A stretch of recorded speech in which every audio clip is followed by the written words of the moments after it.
What if death is not the end? Science says that clinical death begins the moment your heart stops beating, your lungs stop breathing, and blood no longer reaches the brain. Technically, at that moment, you are gone. Doctors believe that the brain can survive without oxygen for about 4 to 6 minutes before it begins to shut down. But here is where the mystery begins. Some people return. Not after seconds, but after long minutes.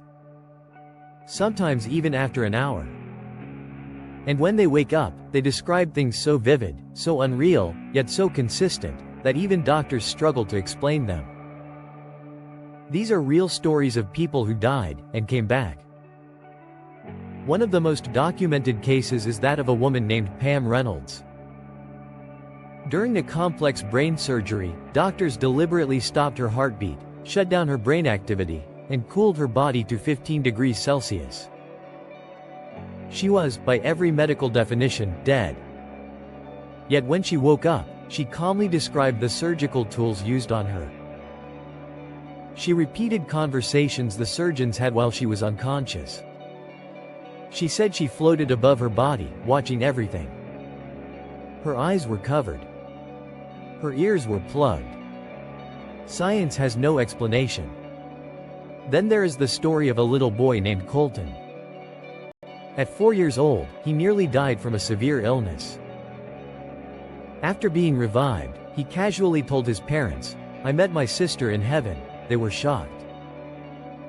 They had never told him that his mother had lost a baby before he was born. He described her hair, her face. And he said she was waiting for them. A man named Howard Storm was a strict atheist before he died. During his clinical death, he found himself in darkness, surrounded by shadowy figures whispering his name. Then they began dragging him deeper into the darkness. He realized, in his own words, "I was in hell." In desperation he shouted, "Jesus, help me," even though he didn't believe in God. Suddenly, a warm light appeared and pulled him away. When he woke up, he was no longer an atheist. He became a pastor. There is also the story of a woman named Maria.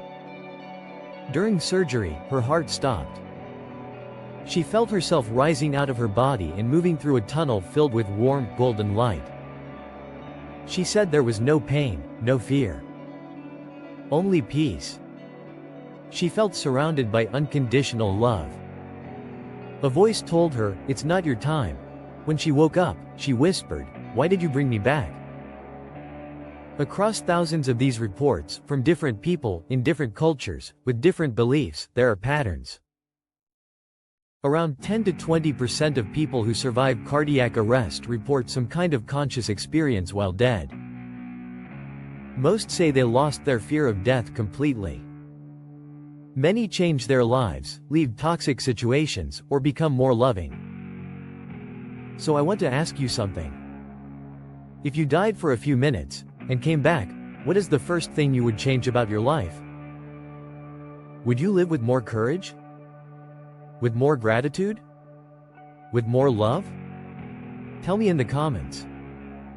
And if this story made you think, if it opened your mind even a little, then hit like, subscribe, and share this with someone who needs hope. Because maybe, death is not the end. Maybe it's only the beginning.